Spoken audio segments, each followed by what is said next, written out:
Salut, tout va bien les gars, je suis encore en vie. En fait, elle est descendue pour me dire qu'elle partait au sport.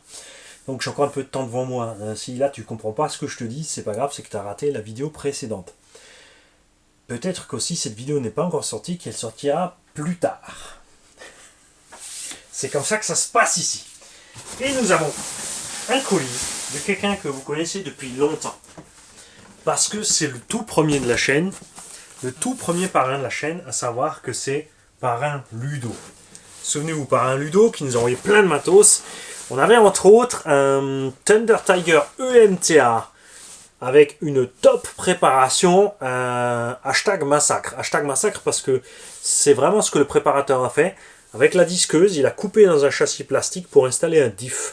Donc tu te doutes bien que le châssis plastique, niveau solidité, pour poser un diff là où c'est pas prévu, pas terrible, c'était pas droit et on avait la trace de la disqueuse en hashtag.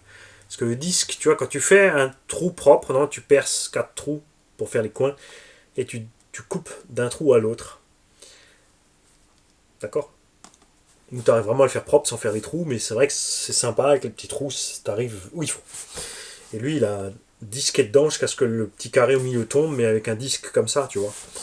Le châssis du MTA est vraiment pas solide, c'est une structure en deux parties. Faudrait peut-être qu'on retrouve les vidéos quelque part si vous avez le temps dans les coms, ceux qui ont envie de fouiner dans les vieilles vidéos, de retourner sortir cette vidéo. Tonton Ludo s'est fait peur en recevant cette machine qui avait une super prépa avec du blindage en tôle et tout, alors que tous les blindages étaient de la tôle de canette de coca.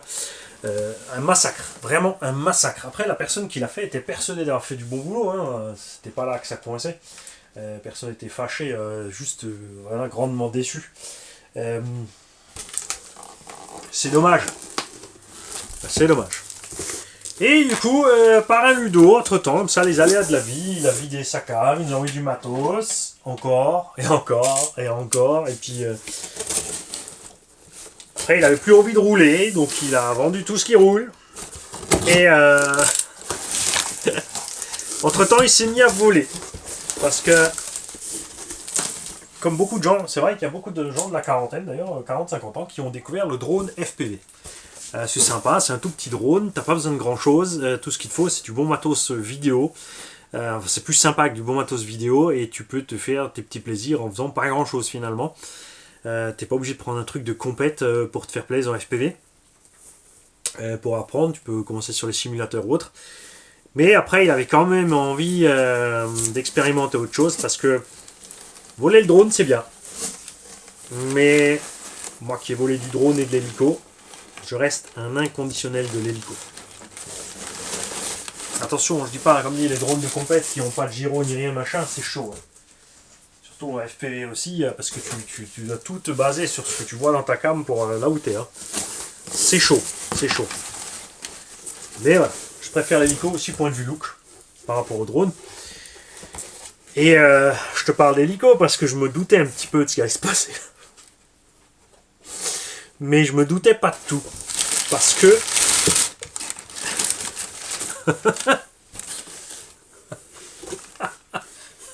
est arrivée une Subotech. Comme ça. On va voir si elle a aussi le mixage actif. Donc ce satané mixage qui est un peu... C'est dommage. Hein. C'est vraiment dommage que Subotech ait fait ce système de... Je te coupe les gaz quand je tourne. Donc on a une petite Subotech qui est arrivée. Je vais faire doucement parce que tu vas comprendre pourquoi.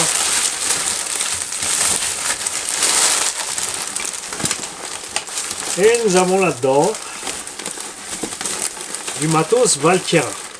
Valkyra, c'est une marque d'hélicoptère qui a été rebadgée par plein d'importateurs, notamment T2M. On en a un au mur là.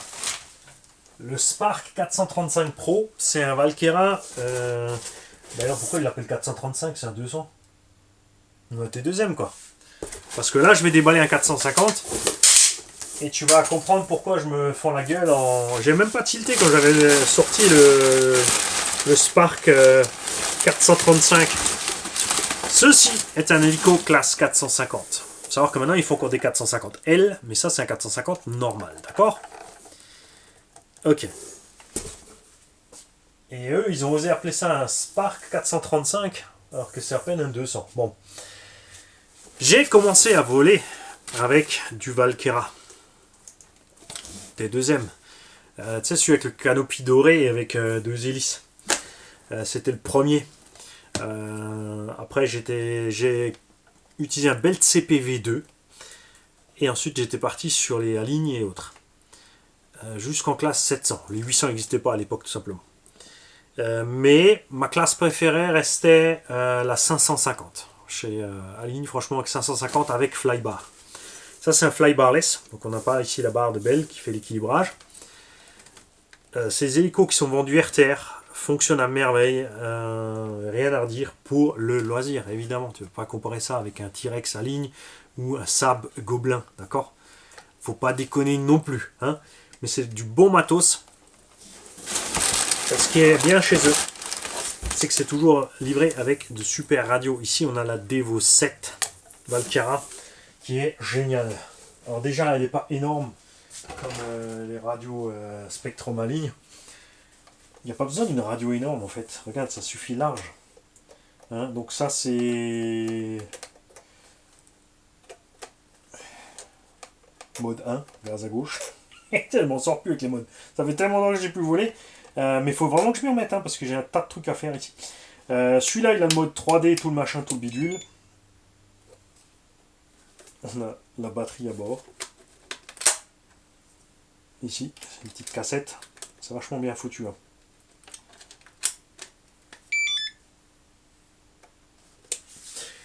Nous allons donc devoir, bien sûr, d'abord, comme il a été transporté, s'assurer que tous les réglages vont bien.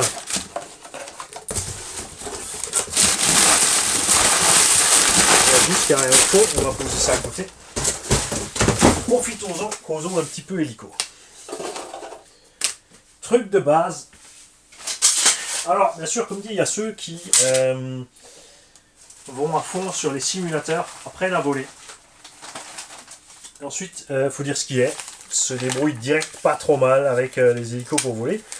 Et t'as ceux comme moi qui prennent l'hélico et qui essaient de voler jusqu'à ce qu'il y arrive. C'est pas le même budget. C'est moins cher qu'un simulateur. Surtout que les nouveaux simulateurs sont super méga bien foutus. Ce que j'avais bien aimé chez Valkera à l'époque, j'avais commencé avec Valkera parce que tout simplement, on avait une boîte qui s'appelait Helipal à Hong Kong, sur lequel tu pouvais acheter tout par pack de 5. Donc 5 paires de pales, 5 paires de pales de queue, 5 paires de trucs, tout par 5. Super pas cher. Il y avait l'option, accroche-toi bien, il y avait une option livraison express à 25 € de Hong Kong. Donc tu commandais à Hong Kong le dimanche soir, livraison express mercredi. Mercredi tu étais livré, tu remontais ton hélico parce que c'est ce que j'ai fait au début. Cracher, monter, cracher, monter, cracher, monter. Du coup, par contre, après, tu sais régler ta caisse, tu sais la monter, non problème. Et on peut constater aussi que Tonton, il a eu un petit souci. Et un petit peu banané à l'arrière. Il y a eu un petit crash dans cette histoire.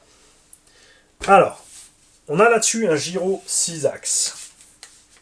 Alors, on va pas revenir. Je sais même pas s'ils font encore des hélicos avec des flybars et des gyros que 3 axes ou même carrément sans gyro encore. Moi j'ai appris à voler sur un 3 axes. Après je m'étais dit tiens, prochaine étape on vire le gyro carrément. Et après sont arrivés par contre les flybarless. Et là, ça c'est chaud. Ça c'est chaud. Il y a un tas de choses à régler sur ces hélicos. Donc déjà, l'arrière, l'inclinaison de l'hélice change les réglages, d'accord? Puisque tu n'as pas ici, par exemple, sur le rotor de queue, tu ne peux pas régler. Si, il est là. On a un cerveau ici, celui-là, là. Donc on a un réglage du pas de l'hélice. Donc celui-là, tu vas le régler avec quoi? Eh bien, c'est le cerveau ici qui commande le pas de l'hélice. Donc en changeant le trim, ici, tu changes le pas de départ. Donc ça modifie tout. Mais comme dit, il faut faire gaffe à l'inclinaison. Même chose sur les hélices. Comme tu peux le constater, ici, on a un scotch noir ou bleu sur une hélice et rouge sur l'autre. Ça, c'est une opération un petit peu où il faut faire gaffe. Personnellement, je conseille de fixer l'hélico sur un support, d'accord, et tu t'éloignes. Si tu n'es pas sûr de ton coup, n'hésite pas à utiliser une vitre en plexi entre toi et l'hélico, je t'assure.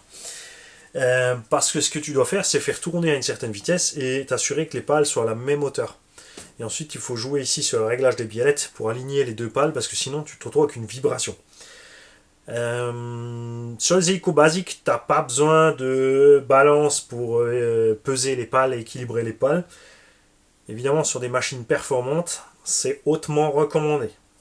Ça fait pas de mal si tu commences à apprendre à t'en servir tout de suite, à équilibrer tes pales. C'est tout simplement une balance. Hein. Tu fixes chaque pale sur ta balance et ça doit rester à zéro. Et si pas, il faut raboter un petit bout d'une pale ou rajouter. Des fois, le scotch suffit. Hein. Raboter des pales, on faisait ça sur les pales en bois. Là maintenant, on attaque des pales en carbone ou en laminage ou en truc ou bidule. Là. Il y a plein de matériaux différents. Donc là, évidemment, faut faire gaffe. Il y a un tas de réglages de base que tu dois observer. Justement, prends ton temps. Apprends la méca. Prendre l'hélico tout de suite, si tu l'as pas en kit et comme ça voler, c'est bien. Si ça vole, après quand tu te craches à un moment, tu vas être obligé de commencer tes réglages. Je sais pas si c'est mieux de tout de suite le démonter. Comme ça, tu démontes et tu remontes ton hélico et tu fais tes réglages de base. Il y a plein de tutos sur, bien sûr, des pages, sur des forums. Et entre-temps, bien sûr, on a plein de gens qui ont fait des vidéos. Alors moi, je parle couramment anglais et l'allemand, donc évidemment, c'est vrai que moi, je ne me suis jamais posé la question, je ne cherche pas de midi à 14, parce qu'en anglais, on a tout ce qu'on veut. Je ne sais pas si on a des chaînes françaises qui ont fait des tutos complets pour hélico. Je me suis jamais penché dessus, tiens.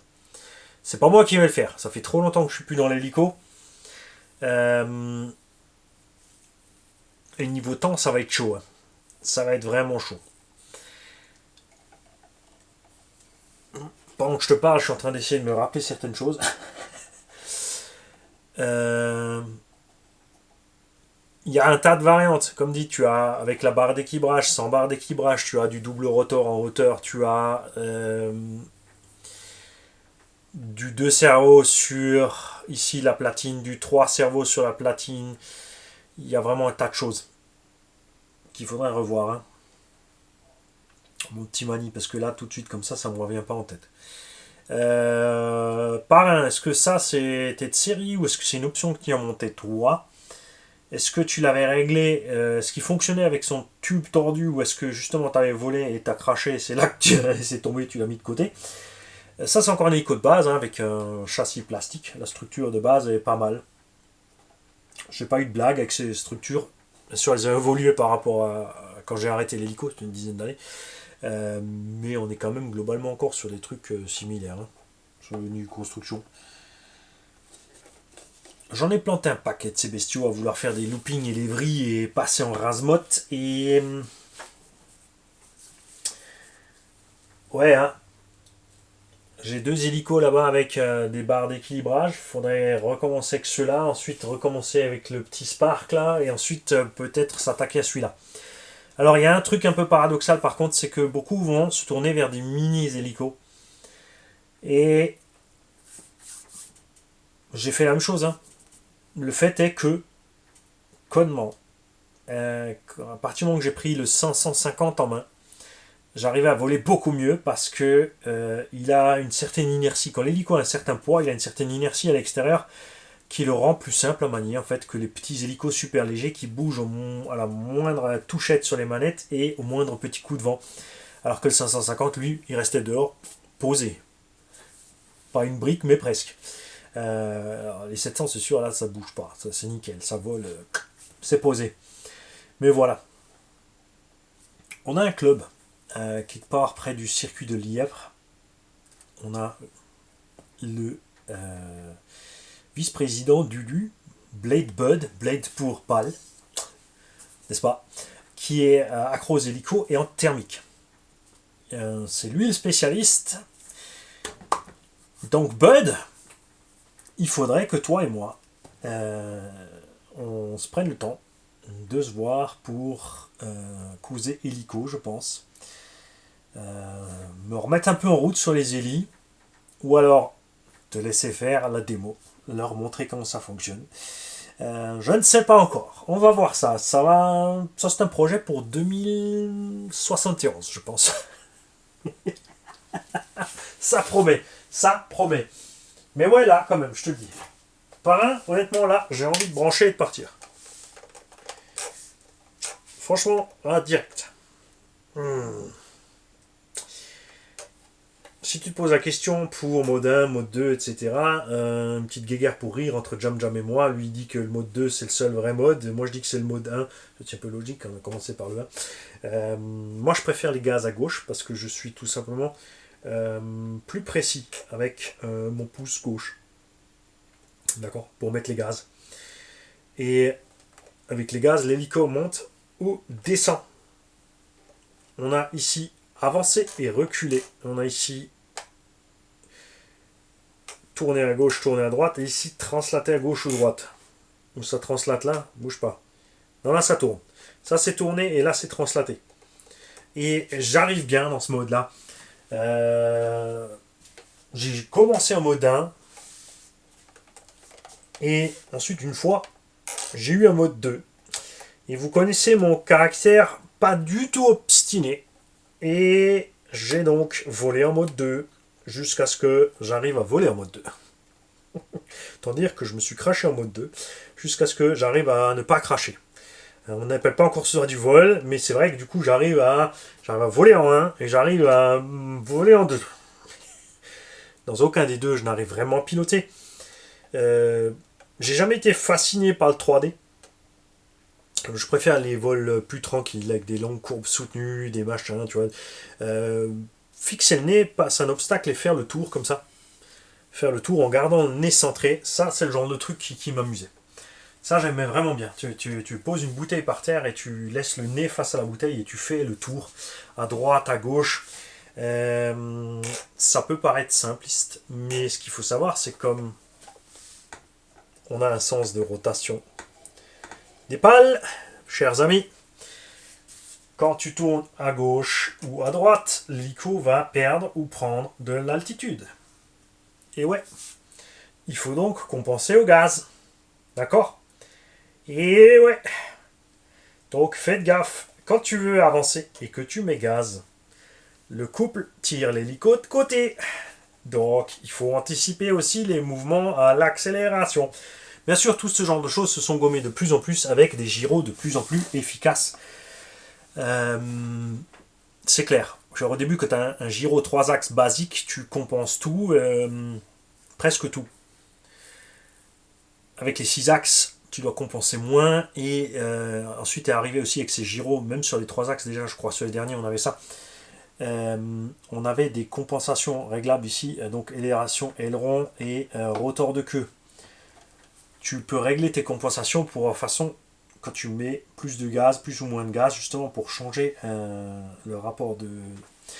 Là, comme tu peux le constater, le rotor est entraîné par une courroie ou un tube, c'est égal, mais la vitesse de rotation du rotor de queue est reliée à la vitesse de rotation du rotor principal. C'est juste desserré, ça va.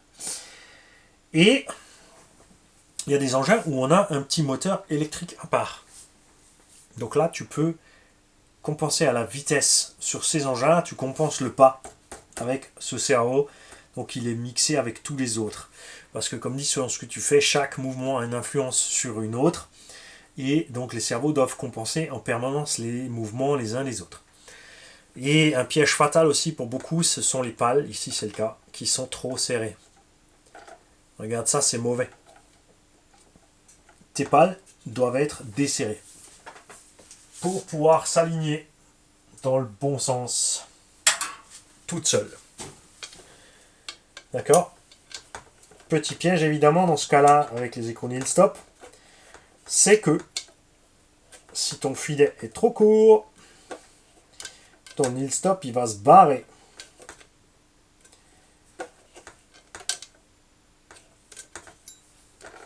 Tu vois? Tu dois pouvoir bouger librement sans avoir de jeu. Là, ça te rappelle la barre stab. Hein.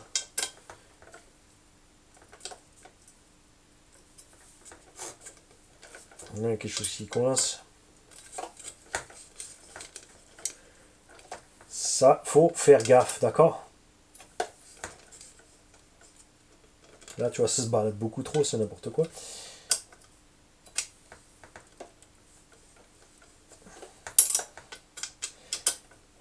Parce que si c'est serré, je vais te le simuler.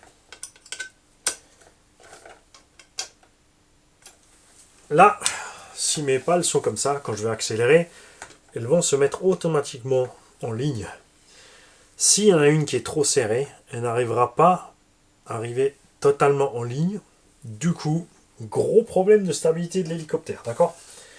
Faites gaffe à ça. Ouais, ah, elles sont là les pièces d'origine, effectivement. Donc c'est un kit que tu as remplacé. Donc, ouais. Donc de toute façon, quand tu reçois un hélico comme ça, il faut reprendre de base tous les réglages. Il faut choper la notice. Ils vont te donner la longueur par défaut des biellettes, la position des palonniers. Tu vas tout devoir régler. Hop là. Le plateau ici, du gyroscope. Tu vas te le mettre à plat. Mais il faut faire gaffe à la hauteur. D'accord? Faut tout mettre à plat. Ensuite, comme dit, si tu as de quoi équilibrer tes pales en masse, tu équilibres tes pales en masse. Quand tu as tout réglé, les inclinaisons, les machins, tu fais tourner l'engin fixe, proprement posé, solidement attaché sur un support. Tu t'éloignes parce qu'il faut te mettre à hauteur des yeux des pales pour voir quand elles passent les unes par rapport à l'autre. Et ensuite, il faut changer le pas.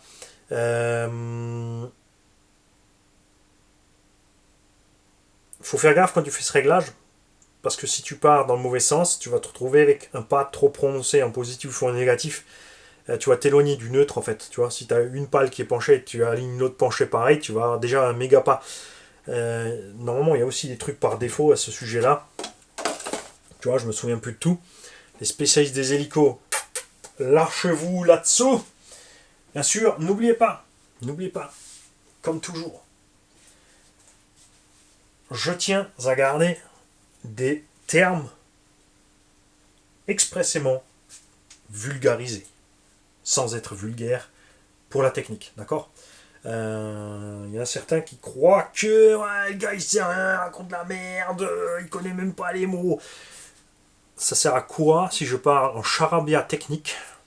Parce que tous les gens qui regardent, ils vont comprendre que dalle. Là, ils vont me dire, si, moi je comprends parce que je maîtrise. Mais si tu maîtrises, t'as pas besoin qu'on t'explique. Tu vois le truc? Une fois que tu arrives à la maîtrise, t'as plus besoin qu'on t'explique. Hein, donc moi j'aime bien vulgariser les choses pour que tout le monde puisse suivre. De temps en temps, tu vois là, en automobile par exemple, j'ai mis 2-3 coups d'accélérateur sur certains trucs techniques, et tout d'un coup, wouh, eh ben, on a perdu un paquet de monde. Y compris certains qui croyaient tout savoir. Mais pourtant je sais pas tout. Je sais pas tout. De loin. Loin de là, loin de là. Et je vous le dis, j'ai, de toute façon vous l'avez remarqué ces derniers temps, fin 2019 par là, j'ai chopé un petit Covid et je vous jure que là-haut, c'était déjà pas glorieux avant, mais alors maintenant, avant je me souvenais encore des choses, maintenant je me souviens plus. Paradoxalement par contre j'ai réussi à réécrire français. Si vous avez loupé ça, ben, c'est votre faute. On a joué le jeu dans un live chat, je me suis mis à écrire français normalement, et finalement je me suis aperçu que c'était pas trop mal. Hein, parce qu'il y a Pierre-Yves qui est passé, et lui il me loupe pas. Hein. Ta virgule n'est pas au bon endroit, le point n'est pas au bon endroit, là t'as ci, là t'as ça. Mais c'est ce que je voulais à ce moment-là aussi. Hein. Pas de panique, c'est normal. Je voulais quand même voir si à force d'écrire n'importe comment le français, j'avais perdu. Et en fait non. Je suis toujours aussi moyen qu'avant. J'ai jamais été bon. Parce que ça m'a jamais intéressé d'être bon à quoi que ce soit. C'est comme ça. Moi j'aime bien toucher un peu à tout. Mais tout maîtriser, bon, m'intéresse pas plus que ça. Voilà. Donc tout ça pour dire que les tatas et les tontons, ils me mettent un peu la pression pour revenir à l'aéro, je crois. Hein. Je dis ça comme ça, mais franchement, hein. Et ouais, donc Ludo, tu me diras s'il vole comme ça, là, avec son... Enfin, non, il n'y a pas de raison qu'il puisse pas voler avec un tube tordu. Et hop, le tube est droit. Pas encore. Généralement, tu sais ce qui se passe là? Crac. Et hop, tube tordu. Et... Oula. T'as vu ça? Eh ouais. T'as cru que j'y arriverais pas, hein? T'as bien fait, parce que franchement, j'étais sûr aussi que j'allais déchirer le tube. Tu sais, c'est le coup du encore un peu, encore un peu. Chla. Oups. J'ai une petite anecdote comme ça. On a un client avec une Aston Martin Vanquish DB8 à l'époque, ou DB7, c'est une DB7, qui avait un impact dans le pare-brise. Là-dessus, donc, tout à fait normal, pour le boss, on prévoit de changer le pare-brise. Prévient l'assurance et tout, et là le client dit non, parce que c'est juste un impact, je veux pas qu'on fasse le pare-brise juste pour ce petit impact. C'est genre de caisse quand même, je dirais, coup de grâce comme il faut sur l'autoroute, ton impact, c'est vite plus un impact, hein, ça loupe pas. T'attaques un peu avec la bagnole, c'est mort. Les pare-brises, à partir d'une certaine année modèle sur les véhicules, font partie intégrante de la structure, de la rigidité de la caisse. D'accord? Le véhicule sans les vitres avant-arrière collées a plus de flex, tout simplement. Ça fait partie du BIN, c'est compris, c'est pris en charge dans les calculs. D'accord? Donc c'est super pointu, surtout sur des caisses pareilles. Et donc le patron, pendant que j'étais en train de nettoyer la vitre à l'intérieur quand même après la révision, il me dit appuie un peu. Bon, on voit, parce que cet impact, moi, il me paraît louche quand même. Donc j'appuie un peu. Je lui dis non, tu vois, il a raison, c'est juste un impact. Là, il me dit appuie encore un peu. Et là, ça fait PAH. La vitre fissurée mais total, gauche-droite. Et moi, j'étais dans la bagnole en train d'essayer de ne pas éclater de rire. Le patron dehors, il savait pas s'il devait chialer ou pleurer. Qui appelle la secrétaire qui dit regarde-moi ce goré. Tu lui dis appuie un peu, l'autre il presse, il explose la vitre. Pourquoi j'ai demandé à ce gorille-là d'appuyer sur ce truc? Ouais, bah évidemment, on a dit au client que bah oui, on est passé sur le banc de freinage et pas que quoi. Non, vous inquiétez pas, on lui a dit la vérité évidemment. Parce que c'est beaucoup plus simple de dire la vérité. On lui a dit, on a pressé pour voir si ça tenait, ça n'a pas tenu. Ce qui n'est pas faux. D'accord? Bon, le client, il a regardé le patron, il a fait, ouais, bon, quand même. Et après, il m'a vu moi, il a fait, ouais, enfin bon, c'est lui qui a appuyé? Non. Si, c'est lui. Non, c'est pas moi. Puisqu'il me connaissait déjà.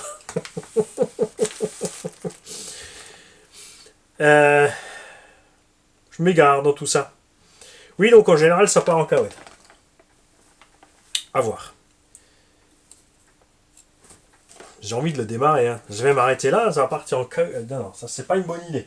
Il y en a plein qui ont tenté de voler à l'intérieur. Il y en a plein aussi qui savent voler, qui se disent tiens, c'est pas grave, je sais voler, donc je peux le faire à l'intérieur. Faites très attention.